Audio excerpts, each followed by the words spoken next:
Are people convinced the Phillies are as good as we see yet? Do you believe? We do. We've got to talk about the big win over the Dodgers Tuesday night and much more here on PHLY Phillies podcast today. Tune in.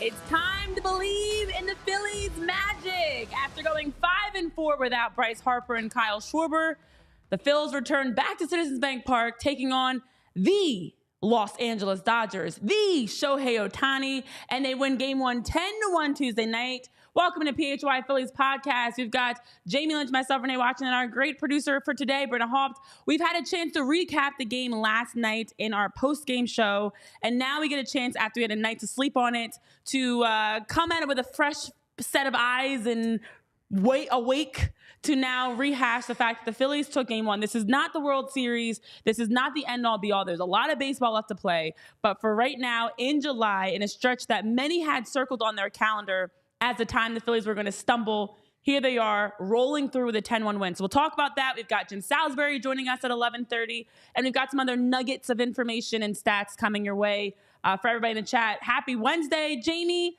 Another time to talk about the Phillies being good at baseball. Yeah, I think after sleeping on the game, I woke up feeling the same way, that the Phillies are really good. The fact that they went 5-4 during the stretch of Schwarber and Harper missing is pretty incredible. And we talked about it last night, you know, how everybody just steps up when somebody goes down on this team. To me, if I'm Dave Dombrowski and I see him go 5-4 with those lineups, I go, all right, I got to get these boys a ring. And we're 20 days away from the trade deadline. It's going to be a lot of the talk for the next 20 days. We even have a trade deadline special show. So, yeah, I mean, they're really, really good. The Orioles, Dodgers, and them are probably the three teams I feel strongest about, being the final team standing. Orioles are probably going to add. The Dodgers are probably going to add. And I think it's time for the Phillies to push all in here because they're damn good. They are. And June 27th was the day, guys, when we were all cringing and holding our breath. Kyle Schwarber left the game with groin tightness, and Bryce Harper went out the very last play of the game holding his hamstring. When he clutched his hamstring, we all clutched our pearls a little bit. We were nervous. Just a little bit. It was terrifying because we know injuries can be the Achilles heel for a team. I know prior to the season, as we were talking about the Dodgers, for example, as a super team, once we saw them bringing in Shohei Ohtani and Tyler Glasnow and Yamamoto and all the different acquisitions they made in the offseason, we talked super teams. And the biggest thing I always feel like is a super team is great on paper, but the chemistry and the injuries leave them very susceptible for, a fall from grace. And right now the Phillies have, through the injuries, they have continued to have guys step up. And last night was another example of that. You have Trea Turner, who ever since he's been back from his 6 weeks off from a hamstring injury, 7 games now that he's had 5 home runs. He's had a hit in 7 out of the last 8 games. I believe the number was 8 out of 9. It's all but one of the last games. And Trea Turner continues to step up. And last night, another night you see from Trea, 3 hits on the night, a grand slam from Trea Turner. He's had 6 in his career and gets a big one last night. And this is what you love about this team. It's next man up mentality all the time. Yeah, I mean, the reality is Trea Turner and Bryce Harper are probably going to finish 2 of the top 5 in MVP voting this year. Yeah, they're that good. They're that special. This was in Rich's morning newsletter, which, by the way, if you haven't signed up for it yet, you absolutely should because it's very informative. It's very fun. It's free, and it's in your inbox every day. Trea Turner from Rich's newsletter, on a tear. His last 7 games, you basically alluded to it. He's batting .414 with 12 hits, 5 home runs, 8 runs scored, and his OPS shot up almost 100 points from 833 to 903. 70 points. But, to me, we're just going to round up, say close to 100 there. We learned to round up early. Yeah, so Trea Turner is, before the injury, he was at an MVP pace. He's definitely back and on fire right now. And you see why the man got paid $330 million. And then to your other point, like we talked about it last night, Bryce Harper and Kyle Schwarber are the main drivers of this clubhouse and culture. And you've heard Brandon Marsh talk about it. You've heard Cody Clemens talk about it. When they first came into that locker room, they were put at ease by the veterans on this team. And, baseball's hard. It's a long season. Winning a World Series is really tough. A good clubhouse culture probably is the big differentiator between good and great. And the Phillies have a great culture and clubhouse. And you're seeing it bear fruit on the field. You are. And I want to give you guys a chance in the chat. Let us know. What I know up, in the chat? Frank Barber first today, by the way. Let me not forget Frank. Stag, because Chris Lemmer was number 2, and you're usually number 1. Man. You are slacking on this Wednesday. But good morning, happy Wednesday, or good afternoon. Almost. I'm one of those people that 11 o'clock's a weird time. It's like borderline afternoon. I got blessed today with a little sleep in, Renee. Wow, that's why you're looking so rested. I guess my wife did a 6 a.m. yoga, so she was up before the kids got out. I grabbed the youngest, who woke up screaming. We went back to bed. My wife came home from yoga, took her away from me. Wow. Because she was a chatterbox. Oh. And Skylar wasn't up yet. And then Skylar got up, saw I was sleeping, and went downstairs. What? I was left and alone didn't actually wake until you up? 8:30. What? I know. Oh my gosh. I know. What's happening? Wild day. The girls are growing up. Wild. That's insane. Yeah. But yes, it is great to see you guys here. Hopefully just as rested as Jamie this morning. 8:30. Philly 007. Woo, yeah. K-Red saying what a dub. Provolone John. Yes, you're getting an ad just as the show starts.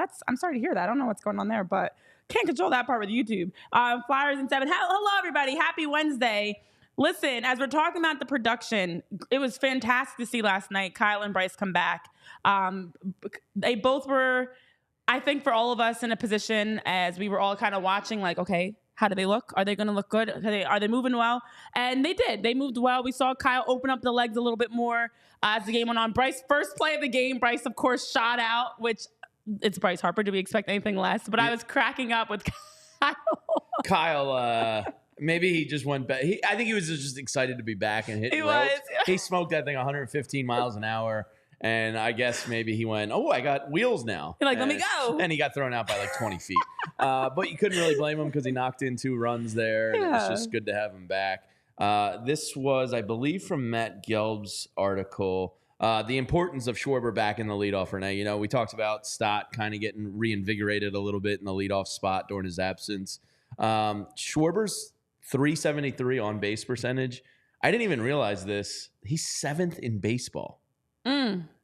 And what? His improvement statistically, his batting average is up 45 points this year. His on base is that good. In the leadoff hitters in his absence had a slash line of 229, 300, and 257. So definitely admirable. And they stepped up and kept the head above water. But that 373 on base percentage is shockingly good for Schwarber. Wow. And top in baseball, our speedy Kyle Schwarber. Yeah. But it is known for his legs, Kyle Schwarber. Hey, he's slimmed down. He's moving quicker. He does look really good. He does. He does, honestly. And for both of them to come back after being out since, June 27th, you always get nervous. I know we were talking about, are they coming back too soon and things like that. And I know Bryce was even mentioned, he's just going to take his time. The All-Star game in general, we'll see how he's feeling and everything. But it wasn't even them yesterday. Bryce Harper, 2 Ks on the day, was 0 for 4. Kyle did, of course, as you mentioned, with that great play. Wasn't great with his legs, but was great with his bat. It's all right. Able to get excited. Yeah, you drove in 2 runs. You got 2 RBIs on the day on your 1 hit. But it wasn't them. The bottom of the batting order, and I know I said it a lot in the post-game show yesterday, because one thing I keep noticing, the more I watch other teams play, and the more I hear the narratives around other teams, is we're constantly hearing, this team is lethal in their 2 through 4. This team is dangerous 1 through 4. This team is dangerous in their 1 through 3. The Phillies are not a 1 through 3, 1 through 4 team. They are dangerous all throughout this lineup. And last night was another testament to that. Bottom of the team as a whole, here's some great numbers for you of just how great this team is depth-wise. The entire team last night gets 12 hits, 10 runs scored, of course, 10 RBIs, 3 walks, 5 Ks. The bottom three in Johan Rojas, Brandon Marsh, and Rafael Marchand accounted for 7 of those 10 runs, 7 of those 12 hits, 3 RBIs, 1 walk of the 3, and 1 K. And then on the other side, it was Trea Turner, who had 3 hits, 4 RBIs, 1 run, 1 K, and 0 walks. So it was the bottom 3 and Trea Turner that literally accounted for the offensive production. It wasn't even Bryce Harper and Kyle Schwarber. Yeah. Of course, them being back is a huge boost, but how many teams can say they beat the Dodgers 10-1 behind 7 runs scored by their bottom 3 of their lineup in Rafael Marchand, your third catcher, Johan Rojas, who just got called back up from AAA, and Brandon Marsh, who's still trying to be an everyday starter. That's who's giving you the production. That's who's helping you win this game. Yeah, ironically, we got a tweet last night from a Dodgers fan, and he was just kind of like, congrats, Dodgers are so beat up. Phillies look special this year. Our 7, 8, 9 hitters are pathetic. Yeah. And that was one of his points. And the Dodgers are incredibly beat up right now. I mean, Mookie Betts and Glasnow. And who's the other guy I'm thinking of? Everybody? Yeah, I mean, everybody. Yamamoto. Yamamoto, but I'm totally brain farting right now. Oh, Max Muncy. Oh, yes, Yeah. So they're like incredibly beat up. But what's great about this Phillies team is we don't have to hear from people about teams over 500 anymore. Nope. We don't have to hear that the Phillies haven't been affected by injuries, because they have in major ways. Luckily, no, Spencer Strider, Ronald Acuna season-ending stuff, but nonetheless affected by injuries in a major way. So the Phillies have kind of answered all the bells this year. And when they do that, I just feel like opening a Miller Lite. I don't know about you guys. Something about baseball in the sunshine and the Phillies being good. I just want to crack open a cold, delicious Miller Lite, because it's got the great taste you're looking for, and it's summertime, and it's less filling, and that's important. Whether you're at the ball game sweating it out in our hellscape, new weather system up here where it's just like 97 degrees every day and humid, well, Miller Lite hits when you're trying to get a little refreshment at the ball game. Whether I'm walking on the golf course, on the beach, up in the mountains, wherever it is, Miller Lite always hits great. It's the original light beer since 1975, and to this day, it's still the best one, because why mess with perfection? They hold on to what matters most and gets rid of everything you don't need. And Miller Lite just tastes like a light beer should taste. They keep it simple. It's the original light beer since 1975, and honestly, still the best one. You don't have to choose what's best. It's like the TV commercial. It's both. Miller Lite has great taste and is less filling. Tastes like Miller time. To get Miller Lite delivered directly to your door, go to MillerLite.com/PHLY Phils, or you can find it pretty much anywhere that sells beer. Celebrate responsibly. Miller Brewing Company, Milwaukee, Wisconsin. 96 calories per 12 ounces. Fewer calories and carbs than premium regular beer. Renee, I had a couple Miller Lights at Wrigley Field. I'm not going to lie. As you should. Yes. I would be concerned if you didn't. Wrigleyville, I was drinking up all their Miller Lights. That was very responsible of you. And you guys know where you can be responsible, and that's financially. That's with our friends over, as we had Bruno going back and forth, I just realized. That's with our friends over at TrueMark Financial, because you want to make sure you're not only being responsible with your choices in terms of drinks, but also with your choice in terms of finances. With our friends over at TrueMark Financial Credit Union, they provide you with better rates, lower fees, and all that you need to prepare for your future. It's great when you're looking to plan, and you're planning for whether it's, your kids' college funds, vacations, that dream house, that new car, whatever it is. Maybe you're looking to travel for all the Phillies away games. You want to go to some away games with the Phillies and watch them and cheer them on in other ballparks outside of Citizens Bank Park. Well, don't worry. It's still easy to keep track of your spending with TrueMark Financial's mobile app. They've got a mobile app. That's right. It's 2024 and everything's on your phone, including TrueMark Financial Credit Union. Their mobile app allows you to access your account at any time. You can access it anywhere. You don't have to walk into a branch. You don't have to go into TrueMark like some people do, still to this day, to my left.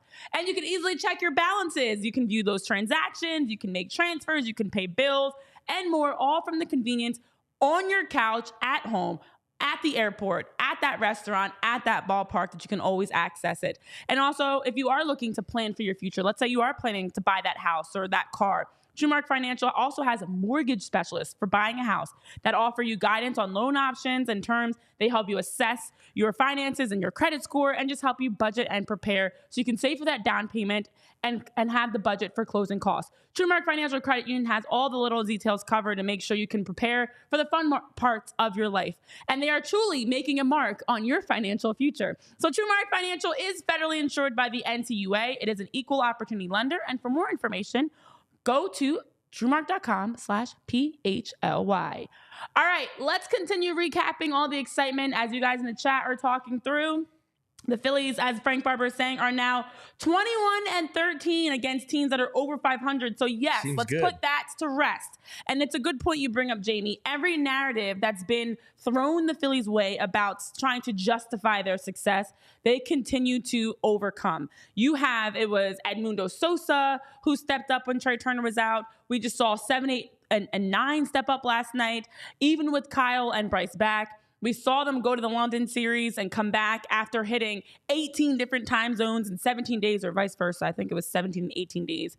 And they were on the road to Boston, on the road to Baltimore, a tough stretch to still recover back. They have been responding to every single narrative or even adversity so far thrown their way. Should we pour one out for David Dahl? Oh, we lost one.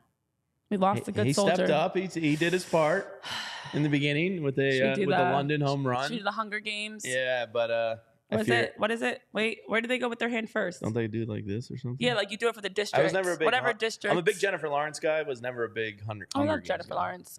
She can do no wrong. Yeah, she's beautiful. She's perfect. She's phenomenal. They do a little little solemn moment. So thank you, David Dahl. He was DFA'd. I think we'll do a D for DD. Yeah. This sign language for D. There's a chance he clears waivers and he could end up back in the system, but chances are you might have seen the last of David Dahl and Cody Clemens too. I think Cody Clemens is fully going to be back on this team once they expand the roster. Yeah. I think Rich even said it in the morning newsletter. I think he's a good left-handed bat to have off the bench, a little bit of pop, position versatility. Yeah. So to those two guys who got sent off yesterday, we bid you farewell for the time being. Well, they were great. They were great when we needed them. Appreciate them stepping up and being able to help contribute, as we keep talking about. Do you want to make this until Jim joins us, the Jennifer Lawrence? No. Next 12 minutes? No. You want to go through her IMDb page? Nah, I'm good. Okay. You clearly do, though. I mean, I haven't kept up with her current works, but I just saw her in a movie recently where she was dating this younger kid. It was a great movie. Oh, that's the Steve. Isn't that where they tried to set the kid up? Yes, with her actually a great movie. Highly recommend. It's funny, hilarious, and she even has a naked scene for all you guys. Yes. I didn't want to say it, but I know you were. Some of you already thinking it. Yes. Okay, but no, we're not talking about Jennifer Lawrence anymore. Okay. Sorry, Jamie, and everybody else, every male in the chat. Let's get a thumbs Somebody up for just got Jennifer a thumbs Lawrence. down. What? That thumbs down for Oh, Jennifer come on. Lawrence? Talk baseball. Yeah. What do you? I tuned in to hear about the Phillies and you're talking about Jennifer Lawrence. Baseball. God forbid. Take a second respite from baseball to talk about a perfect angel. You lost somebody on that one. That's lost all right. Lost a Hopefully friend. I gained more friends along the way. Yeah, sure. No, it is remarkable in all seriousness when you talk about a David Dahl, Cody Clemens. They stepped up. Everybody stepped up this year. And we saw the roster moves yesterday because also Michael Mercado, we got the news. Listen, we know Michael Mercado struggled. I actually haven't had a chance to even talk about it with you guys because we haven't been in the same room for the last vacation month. But you look at overall this past weekend against the Braves, and for Michael Mercado, got rocked a little bit, to say the least. It's not easy going up against a team like the Braves and to only last 1 2/3 innings, and you walked the bases loaded. You gave up 3 home runs in the second before getting pulled, and now we're going to see Tyler Phillips get to start Saturday against Oakland. So that news also came out. Phillips that was did pretty look impressive. good. He had a tremendous 7 strikeouts, which is the most by any Phillies pitcher in their major league debut as a reliever, breaking a 123-year-old record held by Bill Duggledy, who had 6 strikeouts back in April of 1901 in his debut. So 26-year-old Phillips made some history, allowing 3 hits, 1 run, and striking out 7 across the 4 innings as he came in to relieve Mercado. And so, we're getting some moves, some shakes and moves, some updates from injuries as well. Yeah, and we have a Taiwan Walker update injury, but the Phillips family is going to have a real special day on Saturday as he gets to start at Citizens Bank against Park. the A's versus the Braves. Like Mercado, no offense. I feel bad. I mean, well, Michael Mercado, I think, has always been envisioned by evaluators as a bullpen arm. So, he hit his first bump in the road, gave you a great start in Wrigley. Thank you. Get in the bullpen, see what you can do there. Tyler Phillips gets the nod on Saturday. But this was from Matt Gelb's piece this morning, a little update on Taijuan Walker, Renee. Today, he is throwing a bullpen session, and I know how everyone feels about Taijuan Walker. We don't have to get into that again, but he is going to serve an important role for the remainder of the year. Taijuan is throwing a bullpen session today. If all goes well there, he is going to move on to a simulated batter situation on Saturday. Could be available shortly after the All-Star break. And the reality is Tyler Phillips probably isn't going to step into a fifth starter role for the rest of the year. You're going to need Taijuan Walker. When you probably go to a 6-man rotation in August to give Ranger and Nola and Wheeler a little bit of a load management.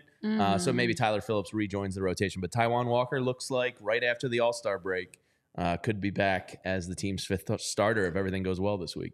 Yeah, listen, if people didn't like you for talking about Jennifer Lawrence and how beautiful she is. The highs of Jennifer Lawrence to the lows of Taijuan Walker.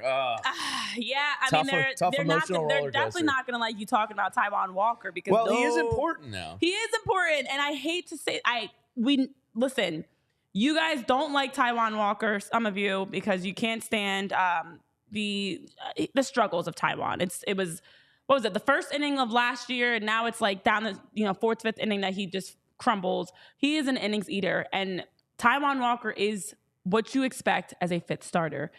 Someone like Tyler Phillips, Michael Mercado, they're not going to be that. I know everybody was excited about Michael Mercado at first, and it's not going to happen. Spencer Turnbull was a great fifth starter, and is a great fifth starter, but as we also know, he cannot stay healthy, and as he's out still, that has always been his issue. He's got the talent. He's got the command. He's got everything. He'd be a great fifth starter if he could stay healthy. He just cannot. So for Taijuan Walker, who is the innings eater, was first to 15 wins last year, was able to go into 172 innings that he pitched last season. That's exactly what you need from this guy, especially when 1 through 4 for the Phillies is top in the NL, top in Major League Baseball, in ERA, in a lot of different categories. So if Taijuan Walker is your fifth starter, guys, don't panic. It's fine. But it is great to hear that he's getting back because you do want this team to have all the arsenal there where they can make the decisions. I'd rather you have a healthy Spencer, a healthy Taijuan, and make the decision of who's going to be fifth versus having to scramble and pull guys up and make all these roster I've heard some moves. chatter out there on sports radio and our Discord channel on Twitter about trading for a fifth starter. That's ridiculous. I think it's the dumbest idea I've ever heard. Why would you ever trade for a fifth starter? A fifth starter is not going to help you in the playoffs. No. So why give up anything? Unless it's like, your 37th prospect for a guy. Like, say Taijuan, his blister explodes again. If you want to give up, like, your 42nd draft prospect for, like, a low-end starter that you just need for 2 months, fine. But, like, trading for any starter it's ridiculous. Of any caliber is dumb. I mean, there's no reason to trade for a fifth. We're not talking a first, a second, a third. Stupid. Go get a bullpen Maybe arm. even a fourth. We're talking about a fifth starter. And a right-handed bat, an outfield bat. There's so many other things. I'd rather get a bullpen arm. I'd rather get an outfielder. There's just no reason to trade for a fifth starter because as they just slot in Michael Mercado from the bullpen, as you slotted in Spencer Turnbull, as you've brought in Tyler Phillips, you can always get somebody that's able to get you enough as a fifth starter. There's no reason to. I mean, this is just grasping for straws is what we're doing because we as Philly sports fans, before we have Jim join us to give us some more optimism, we as Philly sports fans are so used to the other shoe falling off and nervous and need something to complain about. And right now this team has really, there's not much to complain about. Let's be honest. It's Johan Rojas in the bottom of the order. Okay, well then they go out and help you beat the Dodgers 10-1. It's the narrative around can't beat a 500 team. Oh, then they're continuing to do that. Like, there's nothing to complain about with this team. So let's stop grasping for the Taijuan Walker straw. We grasp for the Sir Anthony Dominguez and Gregory Soto. Well, they had 15 games, as we were talking about last night, going into last night for them, as I have to pull up the exact numbers. Coming into last night, Gregory Soto had a 1.29 ERA across the last 15 games. Sir Anthony Dominguez had a 1.23 ERA across the last 15 games. There's nothing to complain about with this team. They're phenomenal. Stop looking for reasons to complain. And if you know what? When in doubt, block them out because when there's nothing to complain about, You just got to sit back and relax and enjoy all the excitement that is the Phillies. And you know where you can block out the haters and the sun, because it's very hot out here in this excessive heat warning, with our friends over at Shady Rays. I actually broke a pair of sunglasses this past weekend, and I was like, you know what? If I had my Shady Rays, A, they probably wouldn't have broken, but B, Shady Rays would be sending me a new pair. And my other sunglass place that will not be named did not do either of that. So over at Shady Rays, you can get ready for the season ahead. Look how great these sunglasses are. They've got different styles and options that match your swag, your fit, your look, whatever you're looking to rock at the beach, the ballpark, hanging out for that picnic, whatever it is you're doing. You can get ready for the season ahead with these Bad Mama Jammas, the quality shades built to last. Our friends over at Shady Rays have you covered with premium polarized shades that won't break the bank. And with Shady Rays, as an independent sunglasses company, they offer a world-class product. They've been rated 5 stars. 5 stars by over 300,000 people. Their shades have the durable, sleek frames. I love them. I always say they don't get stuck in your hair. For us that have hair. Wow, and they're great. catching shrapnel. And they also are just great because they give you so many options to choose from. So you're going to be able to find the pair that works best for you. There's a sunglass shape and color, I feel like, that works best for everybody. Some like the big sunglasses, some like the narrow ones. They've got all different types for you. So styles that fit you, colors that fit your favorite team's favorite team, and to be able to enjoy them. So today, for our listeners, when you check out Shady Rays, they're giving out the best deal of the season. You can head to shadyrays.com, use code PHLY, and get 35% off your polarized sunglasses. Try them for yourself, the shades that are 5 stars, ranked across 5 stars by 300,000 people. And like I said, if you don't love your shades, you can exchange them. If they break, you can get a new pair. They've got the worry-free within 30 days that protects you to make sure you can always have the best Shady Rays. So again, head to shadyrays.com, use PHLY, and get that nice 35% off your polarized sunglasses with Shady Rays. Sorry, Jamie, I'm sending straight your way. Yeah, damn, everybody in the bald community catching shrapnel from Renee there. I'm sorry to all my bald brothers out there. You know what? I'm not going to lie. I wish I was bald sometimes. Hair sucks. You have to do so much to it. I can get out of the house in like 3 seconds. Oh, yeah. It's awful. So let me tell you about our friends over at Indeed, because Indeed is clutch. I've used it before when looking for jobs, but if you're looking and searching for the right job candidate for your job, don't search. Match with Indeed instead. Use code ALLCITY right now. If you need to hire, you need Indeed. Indeed is your matching and hiring platform with over 350 million global monthly visitors, according to Indeed data, and a matching engine that helps you find quality candidates and fast. Ditch the busy work week. Use Indeed for scheduling, screening, and messaging so you can connect with candidates faster. And Indeed doesn't just help you hire faster. 93% of employers agree Indeed delivers the highest quality matches compared to other job sites, according to recent Indeed surveys. I've used Indeed when looking for a job. If you need to find the right candidate for you, Indeed is the place to be. Listeners of this show will get a $75 sponsored job credit to get your job more visibility at Indeed.com/AllCity. Just go to Indeed.com/AllCity right now and support our show by saying you heard about Indeed on this podcast. Indeed.com/AllCity. Bump that resume up a little bit. Get that free $75 credit. Terms and conditions apply. Need to hire? You need Indeed. It's that simple. Indeed, you do. Indubitably, you need Indeed. I love the fact that in the chat, Chris Lumber was like, incoming friendly fire, Jamie. Yeah, 2 live reads from Renee today. 2 shots at Jamie. What was the first one? You Wait, in the first True one. Mark? Yeah. Oh, I did. Yeah. Oh, you didn't, I didn't know you caught that. About it being irresponsible or something like that. No, about going into the bank. Oh, because yes. you still go in. Yes, I have stamps. You don't use mobile apps. I use the post boxes. I still do you have your phone on your mobile app? I don't do your bank on your mobile app? I do no mobile banking. See, I don't even know how to log into my checking account. Oh. Like, Renee, we're dealing with the basics here, all right? I still have some boomer tendencies. So you don't call to check about your bank account? I'll go online on the computer. I don't do any mobile banking apps. Oh. Well, I think you can do that same thing on your phone. Yes, but to me, in my dumb brain, it's easier to hack and manipulate a cell phone than it is an internet. It's all the same Connection. It's like literally all the same. I don't like it. It's literally all the I same. don't like and it. do you Because type sometimes the like my password thing in will guy? join a free Wi-Fi. Wait, do you type the password in every time, or do you save your passwords on your keychain? I do not save passwords. Oh. No, I'm not saving passwords. I'm typing it every time. Oh, no. Oh, yeah. I have the Face ID or the finger recognition for my passwords. I don't even type them in. I mean, and the keychain, your the things I computer's do a whole on the keychain. phone, I use the face recognition. But like, I don't do any banking or financial stuff. So you on my deserved phone. every bit. That stray wasn't a stray. It was accurate. I wasn't like the difference But between a to me- stray is like I'm attacking you in a way that's not real. As we're waiting for Jim to come on, Your here's my phone last joins thought. public Wi-Fi sometimes. I'm not doing anything financial related on a potential public Wi-Fi. Like, no, I'm out.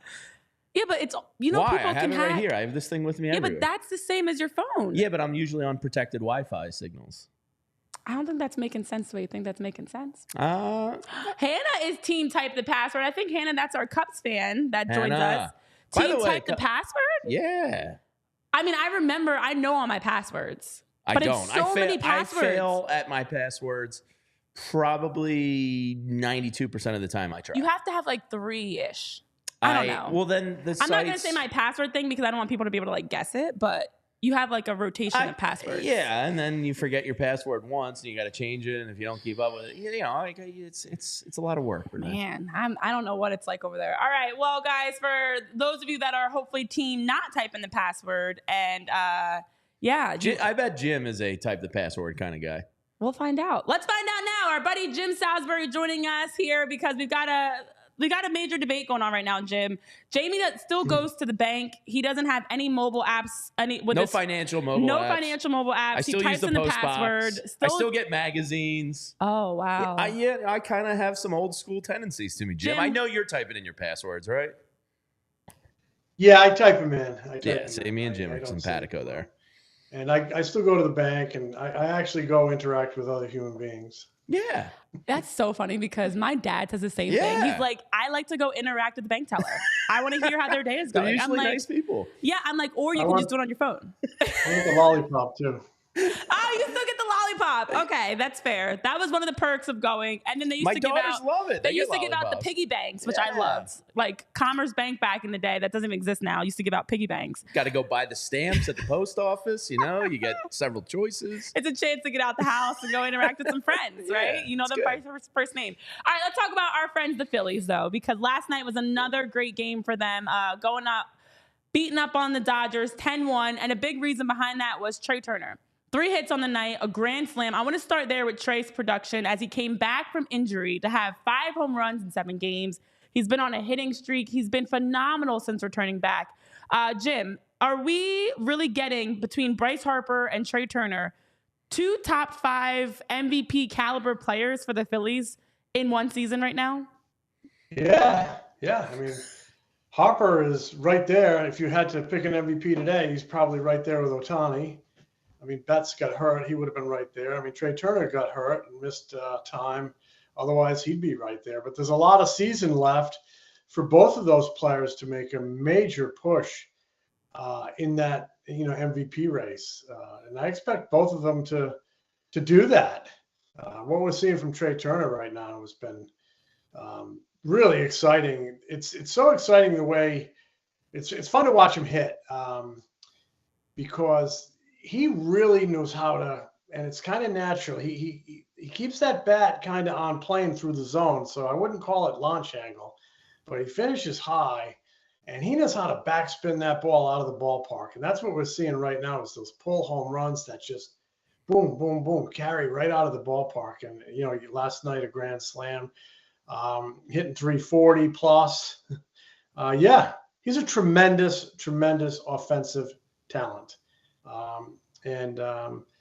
He's showing it. I expect to see both of them making a run at that award and probably finishing in the top 10. Trea Turner certainly can make up for that missed time that he had. So, Jim, we are exactly 20 days away from the MLB trade deadline. You have a piece up on allphly.com this week about kind of this pivotal time of the year. You're heading into the All-Star break. Trade deadline quickly approaches after that. 20 days out. I went yesterday and refreshed myself with Dave Dombrowski's trade history across his career. and there is some major Hall of Fame movement throughout his career. 20 days out, what is your impression? Obviously, we know bullpen arms are usually something all playoff teams try to add. Maybe a right-handed outfield bat of the sort. Do you feel as though I think they're definitely going to be active. I think that's fair to say. But do you have any kind of sense of major to minor, or is that still an ongoing kind of evaluation here? Yeah, I don't know if I'd call any trade minor, for the simple reason sometimes it's that small around the edges trade that you make, the Scott Air, Sure. Joe Blanton, that helps lift you over the top. It's not always the Cliff Lee trade. I mean, sometimes you need a Cliff Lee trade. You need an ace, but they're not in that position. They have done so much of their heavy lifting in recent off seasons that I'm not sure there's a lot of heavy lifting at this trade deadline. I do believe there are improvements to be made. I do believe they need a bullpen arm. They're very heavy in lefties. They could use maybe another right-handed kind of stun gun late in the game. And if he has playoff experience, all the better. Strikeout arm, all the better. And I do believe they need help in the outfield to help the outfield production in left field, and probably in a platoon situation with Marsh, who hit a home run last night, who's hit righties very well. If you could find a kind of a left field type that you could platoon with him, and the cumulative player might be pretty good. And there are guys out there. There are left-handed, right-handed hitting outfielders that can produce. I mean, Lane Thomas in Washington might be a nice fit. He hits I wanted lefties. him last year. Yeah. Yeah, he might be a really, really nice fit. I'm sure they're considering a guy like that. Taylor Ward in Anaheim, similar, hits lefties, might be a really nice fit. We're going to see Brent Rooker come through here with Oakland later this week. Good, productive hitter. He's not going to be cheap. He's a DH. He doesn't play defense. That's a strike against him. Because when you have this quality of a team and this quality of a pitching staff, defense really matters. We've seen it in the past over here. It's a big reason Kyle Schwarber is your DH, not your left fielder. They're trying to improve their defense. So Rooker, a productive hitter, but profiles as a DH on a team loaded with DHs. Strikes out. That's not ideal on a team that, can go periods where they strike out a lot and swing a lot. And there's others out there. I mean, I'm a Tyler O'Neill fan, strikes out a little bit, but he produces. But the Red Sox are right there. They're right there. So they've improved. I doubt he'll probably be moved. And there, Tommy Pham is like this traditionally mentioned right-handed bat trade candidate. I've never sensed a ton of interest from the Phillies. Who knows if this is the year?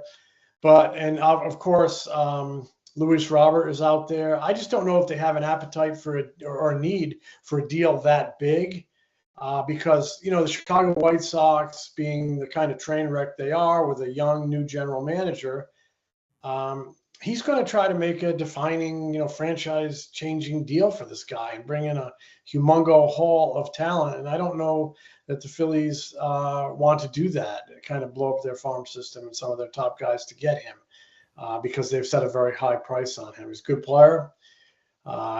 He's under contract, but I think the Phillies are going to be protective of some of their top guys. And, I hear a lot of, is this the year to go all in? To me, they're already all in. You have a $300 million first baseman, a $300 million shortstop, a $100 million right fielder, a $100 million catcher, 100 plus in Aaron Nola, and a guy next 3 years is going to make 43 per over 3 years in Zach Wheeler. Who am I missing? I mean, you're already in. Kyle Schwarber's like 80 million, so he's close. 80 million. Yeah. You've made you've built this team over the last 4 or 5 years around stars. I don't know that you need another star when I think a few tweaks might get you to where you need to go. I still think the biggest July acquisitions this team's going to make are Real Muto, Harper, and Schwarber. Schwarber certainly made his impact last night, big hit. Harper will, like I said, he's going to finish in probably the top 5 of the MVP. I fully expect that kind of second half. And Real Muto is, they're being smart with him, and he's going to come back healthy, and you're going to get a lot out of him. So I think, to win this World Series, which, that's the stakes. They need to win the World Series one of these next couple of years here. Star talent, big payrolls, not getting any younger. They need to win one. You're going to win this thing with the guys that are currently here.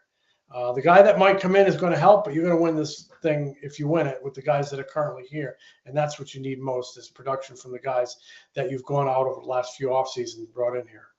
Yeah, you bring up some great points, because it is a matter of who's selling, who's interested, and what are they looking for in return for a trade, because there's no reason to blow up the farm system. There's no reason to have to give up too much for the Phillies, especially with them already having so much talent that they've invested in. But as you mentioned, the stars that are already getting paid on the Phillies, there's some more stars that are hoping their name gets called this upcoming weekend, because with the trade deadline coming up, means the Major League Baseball draft is coming up Sunday. So, Jim, want to get your thoughts with the draft on Sunday. What are you expecting? We know we have the press conference today that we'll be tuning in for, as Brian Barber, who is the assistant GM for amateur scouting for the Phillies, is going to be speaking to the media today at 1 o'clock. So we'll hear more from him later. But for your side, what do you think the Phillies are going to be looking for, especially in the first round? What do you expect that they're going to be looking to draft? Yeah, I think they're going to be looking to draft the player that they feel will be the best, most impactful big leaguer eventually. They're picking 27th. There's no way to crystal ball this thing. They're picking 27th. So there's 26 variables in front of them. So it's impossible. I've heard them linked to a catcher, a couple high school arms, an infielder. High school arms are generally the riskiest demographic in the draft, but Brian Barber has not been afraid to go that route with Abel and Painter. So if they like an arm and see the upside, I think they could go there. They could go a lot of college arms in this draft. Not sure what's going to be there at 27, but they're going to pick the guy that they think can be the best big leaguer. I don't think, when they picked Justin Crawford a couple of years ago, I don't think they said, we need a center fielder. No, we need a guy who's going to be a good big leaguer. And, it's nice that center field has been an issue around here for a long time, and maybe they have one coming.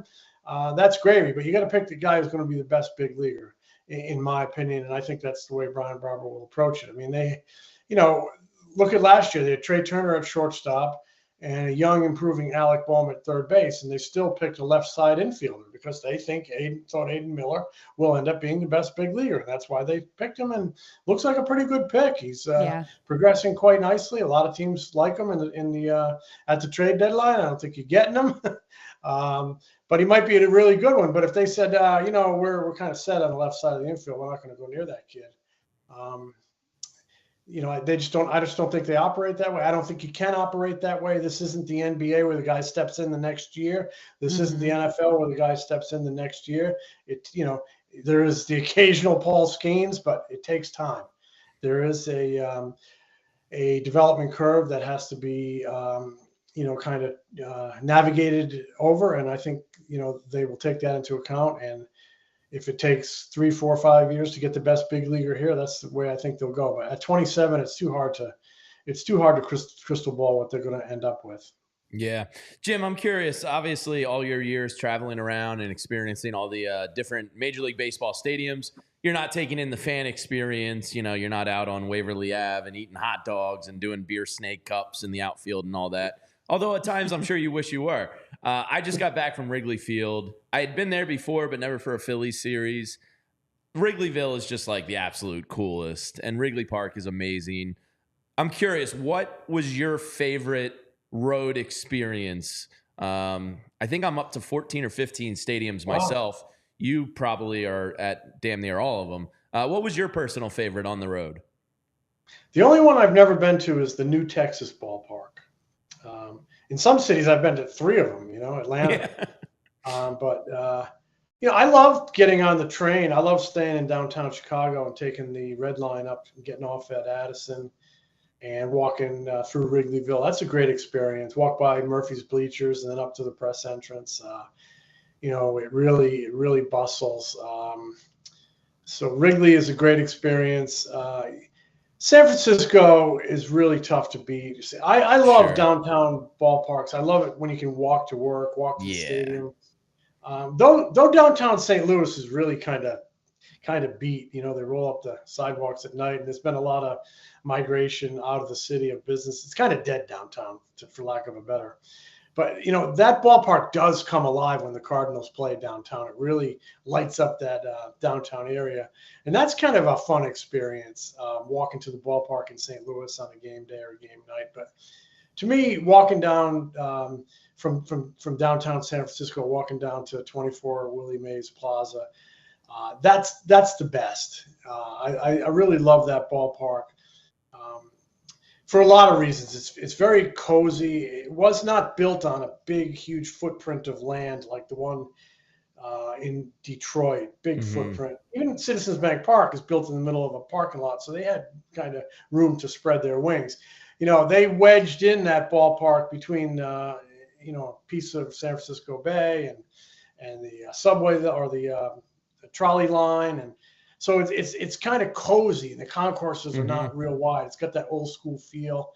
But when the Giants are good and you go there to a day game and that brilliant sunshine, but the cool air and the beautiful view of San Francisco Bay and the Alameda Hills, and the press box is very low there because they wanted to optimize the view from the luxury suite. So they put those upstairs, and the press box is right down in the middle of the fans. Oh, nice. So much if you were a scout, you could chart a picture from the press box there. So you're right in the middle of it. And the crowd, when the Giants are good, is electric. The smells from their concession stands. The Gilroy garlic fries. I was trying to tell Renee about them. Oh, the garlic smell in that ballpark. Oh, it's funny. I overheard a scout once. This is years ago when that ballpark first opened. I actually used it in one of my Sunday columns at the Inquirer. I overheard these two scouts in the press box talking. They were at the new stadium, and the guy goes, "Hey, you used to go to Candlestick Park, and all you smelled was marijuana. Here, you come here, and all you smell is garlic." And that was really funny. But, you know, when the Giants are good, that crowd is very supportive and electric. Ballpark is cozy. It's picturesque. The smells, all your senses are in play. And when the Giants are winning in the 8th inning, they play that Journey song. Yeah. When the lights go down in the city or whatever that is, and that, you know, really is kind of cool to hear. You know, 38,000 people, 40,000 people singing that song. So I would recommend to anybody. Love a day game there. Giants.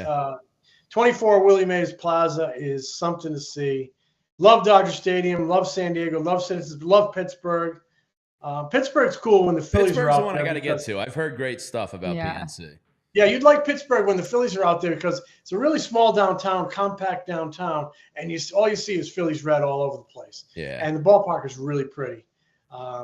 So, you know, there's so many of them. Minnesota's a cool ballpark. Yeah. I love it. Yeah. I love it. I know in the chat, everyone's loving your stories. It is great to hear your take on the different ballparks and all the funny behind the scenes things that happen. One last thing I do want to get to before we let you go, Jim, and appreciate always your incredible insight. Yeah. Ranger Suarez. I feel like we're always talking about Ranger with you, but Ranger had for the first time in his career back-to-back games where he allowed 5 or more runs. Obviously, it was not a good showing this past weekend. What are your thoughts on Ranger Suarez now? Obviously, we are going through kind of like the second time around seeing teams, and the film is out on Ranger. His name is no longer just something that we know, but he's become even more of a Major League Baseball household name. What are your thoughts on his play and really how he can get back to being fantastic? Crazy thing is he still has a 2.58 ERA, but with that, it has been a slight drop-off for Ranger as of late, especially in those recent outings. Definitely a drop-off. I think some of that may be just normal leveling out, but I would explain his recent struggles this way. He's human. He kind of pitched otherworldly for close to 3 months, and he's had a couple tough ones. I think he's been up a little bit with his breaking ball, and so that's just command of all his pitches. Maybe been over the plate a little too much. And, you know, he's a guy who, you know, though he's pretty firm with everything, he needs to locate it well. He's not 99. That doesn't give you a ton of margin for error. So I just think he's had a couple tough ones. But, you know, a lot of the great ones, a lot of the good ones go through this, and they learn more from games in which they struggle than they do from games in which they shine. So maybe this is a little bit of learning experience.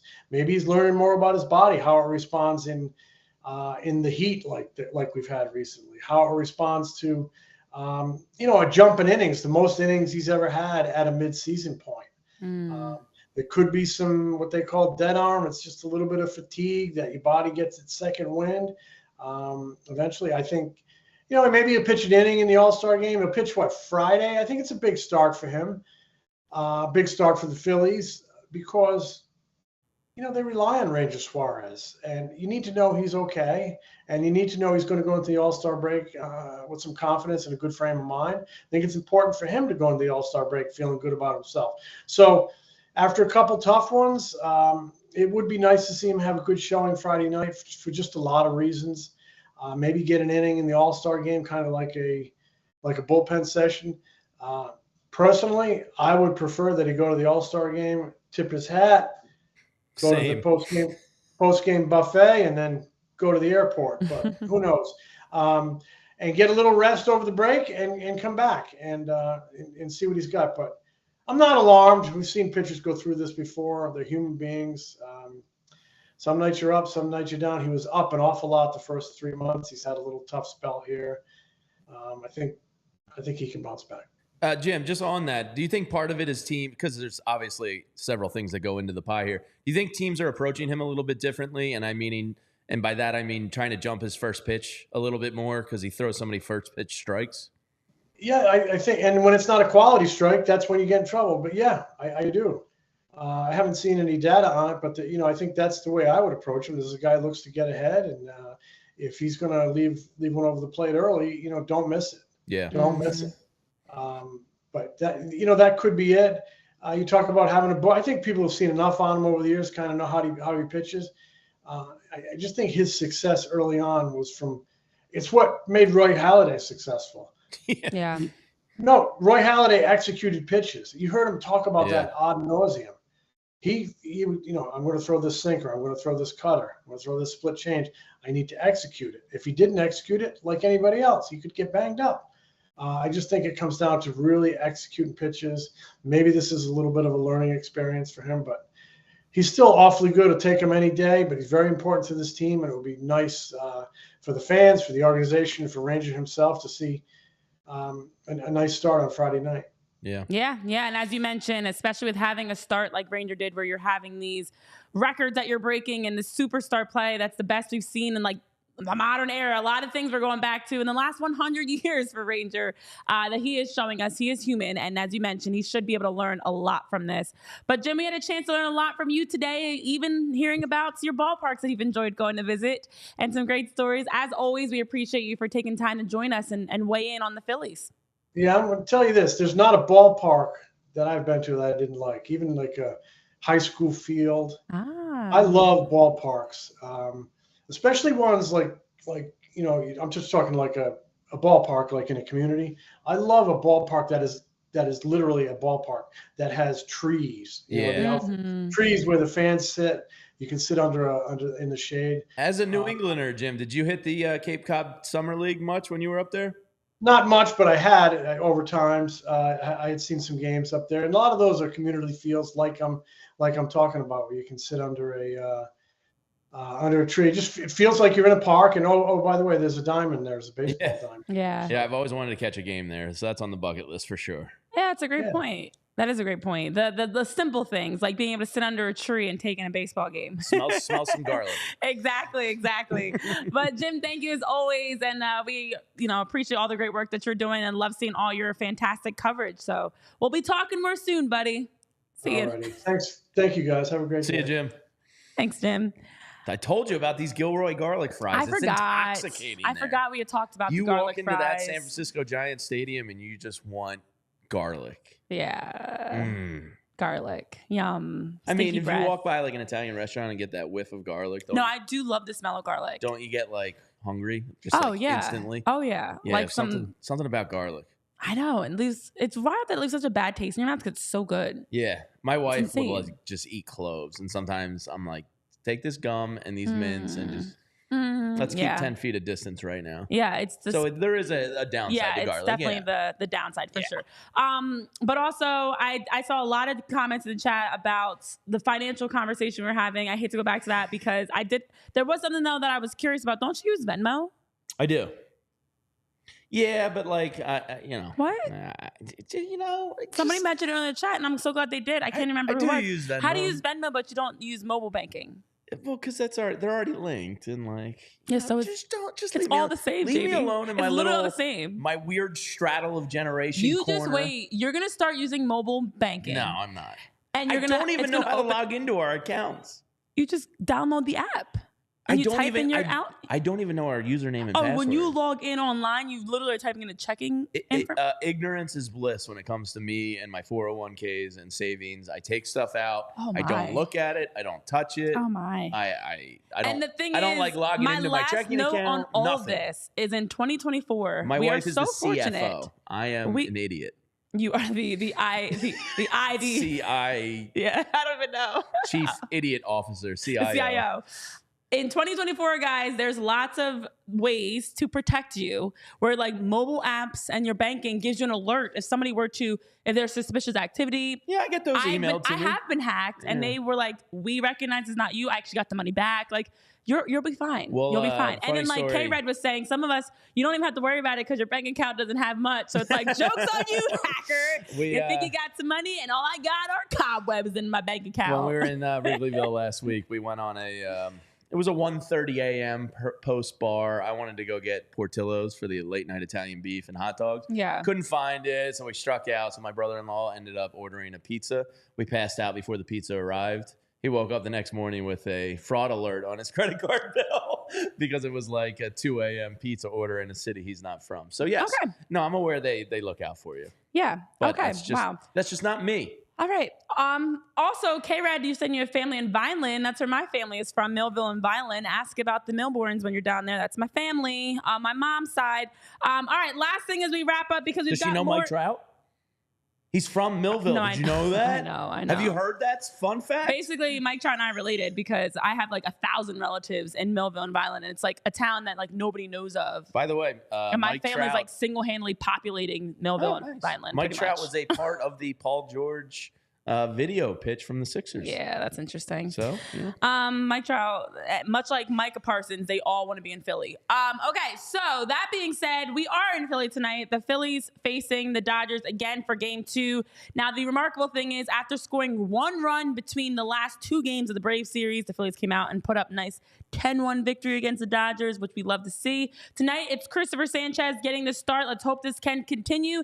Sanchez has been phenomenal so far this season. The numbers that he's been putting up have been wild. He is 6-4 with a 2.96 ERA, 82 strikeouts a season. He's allowed 10 hits and 7 runs in his last 13 innings.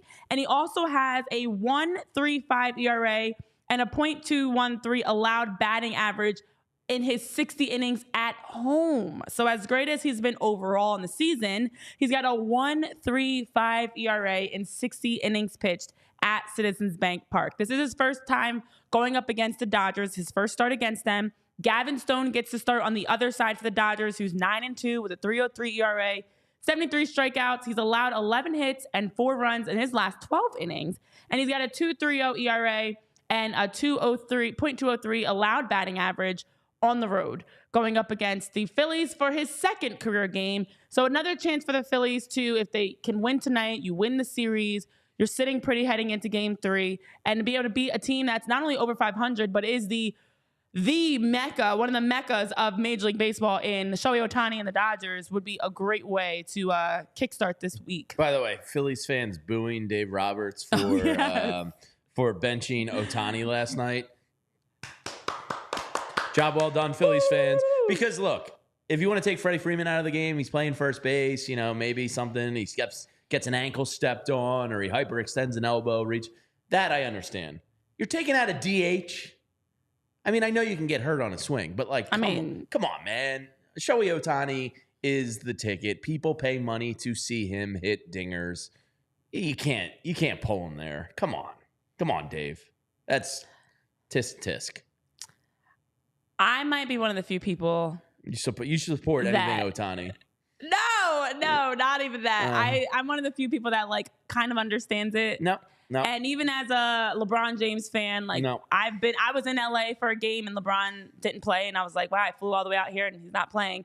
That is very frustrating, but I do understand the other side of it. Yeah, sure. I'm happy the that they practical booed. brain portion of you understands I'm like, okay, it makes the math is mathing. Come on, Dave but Roberts. he's already, like you mentioned, he's DH, and yes, Johan Rojas got hit by a 98-mile-per-hour pitch, and it can happen. And Shohei Ohtani is already wearing a whole body armor. Yeah, like his little. On, I was Dave. like watching with my parents, and my mom was like, "Does he have enough padding on?" And I'm like, "Yeah, well, they're trying to protect him at all costs." Yeah. So he's already wrapped in a bubble, Boo, and Dave then you pinch Boo. it. Yeah, like that was a moment. So I'm glad, and he is a big guy. He's 6'4". He's huge. Yeah, he is huge. He's humongous. Him and Brandon Marsh's friendship is pretty funny. Oh, it's so cute. I love that. I love it. So I would love also to see the Phillies continue to beat up on Shohei Ohtani and the Dodgers tonight. Game 2. Cristopher Sanchez, Gavin Stone. What are you predicting, actually? How are you feeling? You feeling lucky? Yeah, I think you got a nice extra hours of sleep. Are you feeling like the Mojos? Yeah, I feel like the Phillies are going to take this series. I think Sanchez is going to go out and do it tonight. Yeah. I think, the adrenaline of Harper and Schwarber back, the home crowd, all-star break. I like their odds tonight. Yeah, I feel like, especially coming... So there's two things here. One minor caveat and detail that I think the streak is going to end. I'm saying this because it's going to end. The Phillies have actually all season, every series that they've lost, they lose 2 series in a row. That's happened the entire season. But that ends now. Okay, they're going to beat the Dodgers. I think coming off of the Braves beating up on them, you can have the injuries, Michael Mercado. There's a lot of reasons why they lost to the Braves. I don't think they're going to lose to an injury-plagued Dodgers team. And I think this is their time to continue to show we are not only beating teams, we're beating the best of the best. And that continues tonight. So we'll be back tomorrow live, 11 a.m. It'll be John Foley and myself here in studio. Jamie's ditching us again. That's why I had to get all the jabs in, because you're never here. It's because I miss you. So I had to get all the jabs in. So we'll be back live 11 a.m. tomorrow, and then we'll have our post-game show possibly Friday. We're gonna see, because we also have some hurricanes hitting the shores. Yeah. So we might have to tweak our Friday schedule. We'll keep you posted as always. But as always, we appreciate you guys so much. Make sure you're subscribed so you can stay up to date with the latest here at PHLY Sports, and also keep up to date on all of our show schedules and details. Jamie's got some great videos coming your way. I know Brenna was sharing it in the chat. He's got his video series for you guys on YouTube that you can check out. If you want to learn more about the different prospects in the draft for Sunday, Jamie's got you covered. He's got all the details with his MLB prospects preview series, where you get to see Jamie and hear him highlight all of the guys. And I'm sure you've been enjoying that, learning about them and sharing. Yeah. I spent both flights nerding out on some of the draft prospects. I love that. And fun facts about some of these guys. The one prep pitcher that's going to be in their range went to Nola's high school. Another one's the son of a NASCAR driver. So there's some really cool stuff. Kind of highlighted college players, prep arms, prep shortstops. So I did about, I think, 13 or 14 guys. Hopefully the Phillies draft one of them, and all this work was not for nothing. Yeah. But we'll see on Sunday. Brian Barber does have the press conference at 1, which we'll be a part of, and maybe can get a little bit of better idea of where they might be heading on Sunday. Oh, yeah. It'll be exciting times here. We've got our trade deadline show coming up that will be live on July 30th, where you guys can hang with us. We'll be live, having a chance to talk through the trades. And then also, we, of course, will be watching for this Sunday with the draft. So many more things to come here on PHLY Phillies podcast. As always, hope you guys have a tremendous rest of your Wednesday. Go Phils! Beat the Dodgers, break this streak of losing back-to-back series, and also beat the Dodgers. Did I say that again? We'll see you guys more here live, 11 a.m. tomorrow. For Brenna, for Jamie, myself, Renee, so long. Till next time, friends. Bye-bye. We all silly like the mayor.